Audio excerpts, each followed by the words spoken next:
এখন এখানে একটু খেয়াল করেন তারা স্ক্রিনটা এমন ভাবে বানাইছে প্রথমে আমি ধরতে পারি নাই। হ্যালো এভরিওয়ান, আসসালামু আলাইকুম। দারাজ ডিজিবক্স দিছে মতিঝিল মেট্রোতে। মতিঝিল কিংবা তার আশেপাশ থেকে আমি যেমন অনেক সময় পণ্য কালেক্ট করছি, তেমনই মিরপুর এবং অন্যান্য জায়গাতেও কালেক্ট করছি। তো ম্যাক্সিমাম ক্ষেত্রে তারা একটা বলতে পারেন দোকানের মতো কিংবা কোনো একটা জায়গার লোকেশনটা দেয়, যেখান থেকে আপনি যে কাস্টমার পার্সেল কালেক্ট করতে পারেন। এটার সুবিধা কি, যদি আপনারা না জেনে থাকেন, তো কোনো এক জায়গায় যদি আমরা পিক আপ দেই, মানে আমি নিজে গ্রাহক যায় পিক করব আমার আশেপাশে কোনো একটা জায়গা থেকে, তাহলে আমার ডেলিভারি কস্ট অনেক কমে আসে। এমনিতে 50-60 টাকা কিংবা কখনো 80 টাকা থাকতে পারে, কিন্তু এই ধরনের জায়গা থেকে যদি পিক করা হয় তাহলে ডেলিভারি 20 টাকাতে নেমে আসে। সেই সুবিধাটা নেওয়ার জন্য অবশ্যই একটা লোকেশন দরকার ছিল, বাট মতিঝিল এবং মতিঝিল আশেপাশে আমরা খেয়াল করছি নানান সময় এই লোকেশনটা চেঞ্জ হয়েছে, যে কোথা থেকে আপনি পিক করতে পারবেন, কোনো স্টেবল জায়গা ফিক্স থাকে নাই। তো এনিওয়ে রিসেন্টলি তারা ডিজিবক্স দিছে এবং এই মেকানিজমটা খুবই ভালো লাগছে আমার কাছে, এবং আমার মনে হলো যেহেতু এটা একটা অটোমেটেড সিস্টেম, আপনাদের জন্য একটা ভিডিও বানাই দিই যাতে আপনাদের উপকার হয়, কাজে আসে, যদি আপনারা ডিজিবক্সে নতুন হয়ে থাকেন আমার মতো। নাও ডিজিবক্সটার কালারটা কমলা কালারের এবং সুন্দর। প্রথম যেদিন গেলাম সেদিন আমার কাছে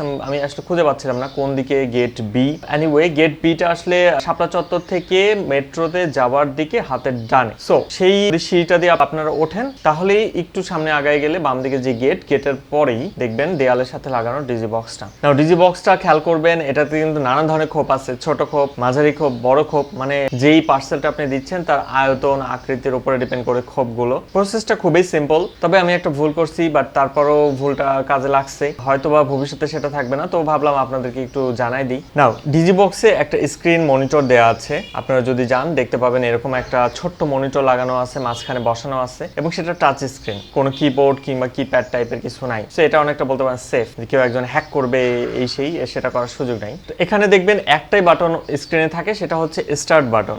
স্টার্ট বাটনে যদি আপনি ক্লিক করেন, আপনাকে প্রথমে যে জিনিসটা জানতে চাবে সেটা হলো আপনি কাস্টমার নাকি রাইডার, মানে আপনি কি পণ্য ওখানে বক্সে রাখতে আসছেন নাকি বক্স থেকে পণ্যটা নিতে আসছেন। তো যেহেতু আমি কাস্টমার, সো আমি কাস্টমারে ক্লিক করলাম। নাও কাস্টমারে ক্লিক করলে এখানে দেখেন দুইটা জিনিস আছে, একটা হচ্ছে ওটিপি আর একটা কিউআর কোড। নাও ওটিপিটা আমরা ওটিপি কিসের OTP? Mobile OTP, mobile number. So QR কোডের অপশনে আমরা যাচ্ছি না। কিউআর কোডের অপশন যদি আপনি দিতে চান, কিউআর কোড স্ক্যানের ব্যাপারটা আসবে। এখানে আমরা ওটিপি দিচ্ছি কারণ আমাদের যেই ফোন নাম্বার দেয়া আছে দারাজে, সেই ফোন নাম্বারে ওটিপি আসছে। তো কোন নাম্বারে ওটিপিটা আসছে এখানে প্রথমে সেই নাম্বারটা ভেরিফাই করতেছে। না অনেকের মনে হতে পারে আমরা নানান জায়গায় যেমন সিআরএম মেশিনে আমি যে ফোন নাম্বারটা দিচ্ছি সেই ফোন নাম্বারে ইনস্ট্যান্ট ওটিপি যায়, বাট এটা কিন্তু ইনস্ট্যান্ট ওটিপি না। এই যে ওটিপিটা, যেটা আপনারা যদি এর আগে নানান লোকেশনে কালেক্ট করে থাকেন, আগেই কিন্তু একটা মেসেজ আসে যে আপনার পার্সেল পৌঁছায় গেছে, আপনাকে একটা 4 ডিজিটের ওটিপি কোড দিল। তো আপনার সেই ওটিপি কোড আসার পর আপনি গেলেন ডিজিবক্সে, সো এখানে যাই সেই ফোন নাম্বারটা দিবেন যে কোন ফোন নাম্বারে আপনার ওটিপিটা আসছে। সো ফার্স্ট চেক ফোন নাম্বারটা। ফোন নাম্বারটা যখন চেক হয়ে গেল তখন ফাইন্ডে ক্লিক করলেন, তারপর চলে গেল নেক্সট পেজে। নেক্সট পেজে যখন যাচ্ছে তখন যাই সেখানে দেখেন যে এই যে ফোন নাম্বারটা আপনি দিবেন এবং আপনার ডিজিবক্স সিলেক্টেড পার্সেলের জন্য সে এখন চাচ্ছে দুইটা জিনিস। এখন এখানে একটু খেয়াল করেন তারা স্ক্রিনটা এমন ভাবে বানাইছে প্রথমে আমি ধরতে পারি নাই।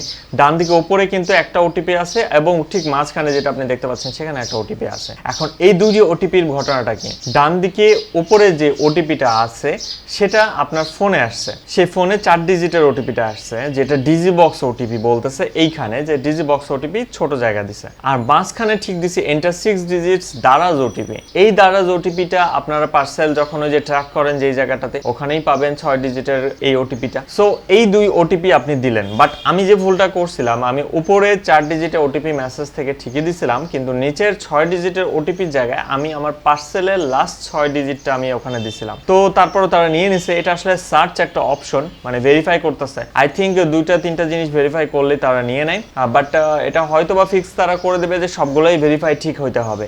বাট এখানে দেখেন ফোন নাম্বার দিয়ে কিন্তু সে আমার পার্সেলটা ট্র্যাক করে ফেলছে। এমনিতে যদি আপনি কোথাও পিক আপ করতে যাইতেন আগে কিন্তু আপনাকে ফোন নাম্বারের সাথে আবার লাস্টের 4 ডিজিট 6 ডিজিট দিতে হতো। এখানে যেহেতু ডিজিবক্সের একটা ওটিপি সিস্টেম অ্যাড করছে, তাই তারা আর ওই সার্চে যাচ্ছে না, তারা আগেই সার্চ করে ফেলছে এবং ডিজিবক্স ওটিপি এবং দারাজের ওটিপি দুটার মেল বন্ধনে কাজটা করতেছে। তো আই থিঙ্ক এখানে আপনি দারাজ 6 ডিজিটের ওটিপির জায়গায় আপনি লাস্ট 6 ডিজিট পার্সেলের দিলেও দিলেও হবে। এনিওয়ে দারাজ ওটিপি যেহেতু আছে, ডিজিবক্স ওটিপি যেহেতু আছে, আপনারা ওটাই দিবেন। দিয়ে সাবমিট করলে আপনাকে একটা টাইমার চালু হয়ে যাবে। সাবমিট করার সাথে সাথে আসলে যে কোনো একটা বক্স খুলে যাবে। কোন বক্সটা আপনি কিন্তু জানেন না। আপনার বড় হলে বড় দিকে একটা বক্স খুলবে, ছোট যদি আপনার পার্সেল থাকে ছোট একটা বক্স খুলে যাবে। তো খোলার পর এখানে দেখেন একটা টাইমার, এই টাইমারের মধ্যে আপনাকে পার্সেলটা কালেক্ট করতে হবে, বের করে নিতে হবে বক্স থেকে, তা না হলে সেটা বক্সটা ক্লোজ হয়ে যাবে। বাট আমি আসলে পার্সেলটা বের করে নিজেই ঠেলা দিয়ে বক্সটা ক্লোজ করে দিছি। ওয়েল এখানে মানে খুবই অটোমেটেড একটা সিস্টেম, কোনো মানুষকে দাঁড়াতে হচ্ছে না। জিনিসটা খুবই বলতে পারেন আধুনিক একটা সিস্টেম, আমার খুবই ভালো লাগছে। এবং মেট্রো যে জায়গাটাতে দিছে কাইন্ড অফ স্মার্ট একটা ফিল আসে, কালারটাও জোস লাগছে আমার কাছে। সব মিলে আমার অভিজ্ঞতা খুবই ভালো। ওয়েল আপনারা যদি ডিজিবক্স ব্যবহার করেন তাহলে আপনাদের কেমন লাগে, মজা লাগে কিনা? আমার মজা লাগছে, সেটা জানাতে ভুলবেন না অবশ্যই। আর যদি আমার এই ধরনের ভিডিও আপনার ভালো লাগে, কাজে আসে, তাহলে অবশ্যই লাইক দিবেন, শেয়ার করবেন এবং সাবস্ক্রাইব করে রাখবেন। দেখা হবে নেক্সট এপিসোডে। ভালো থাকবেন সবাই। আসসালামু আলাইকুম। বাই।